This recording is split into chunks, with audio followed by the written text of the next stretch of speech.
જય વાળીનાથ, જય વડવાળા, જય દ્વારકાધીશ, જય રાજા રણછોડ।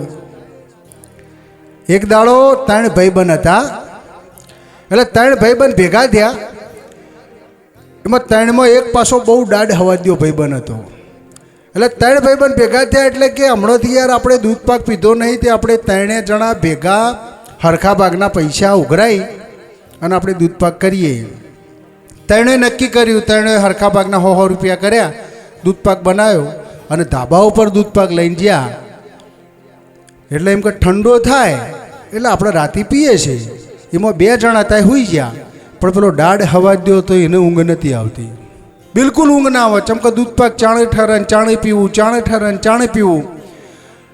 એટલે આને દૂધ પાક ઠરી ગયો એટલે પેલો દાઢ હવા દ્યો ભાઈબંધ હતો ને એ દૂધ પાક પી ગયો, પીને પાછો સૂઈ ગયો। એટલે પહેલાં પેલો એક ભાઈબંધ હતો ને બીજો એ ઉઠ્યો, એટલે કે મારું હારું મને તો સપનું આવ્યું, તે રોમ લંકાથી આવેલા અયોધ્યામાં અને એ અબિલ ગલાલની સોળે ઉડ્યું, તે હું કોણ જતો રહ્યો, એવું સપનું આવ્યું।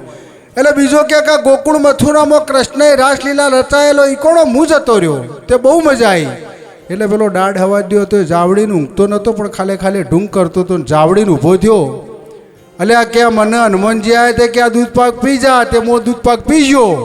તો પેલા બે કી તારા મન ઉઠાડે ના, કે ચેવી રીતના ઉઠાડું, તું ગોકુળમાં હતો તું મથુરામાં હતો, ઓય હનુમાનજી ઊભા રહેતા કે દૂધ પાક પી જાય એટલે હું પી ગયો।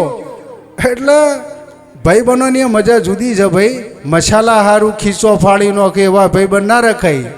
હાવત જેવા ભલે ઘરના પૂછ્યા હોય પણ મનનો રાજા ભાઈબંધ રખાય। અડધી રાતે ફોન કરો એટલે તરત એમ કે ક્યાં છે લોકેશન નોખ, હું આવું, ભાઈબંધ એવા જોઉં।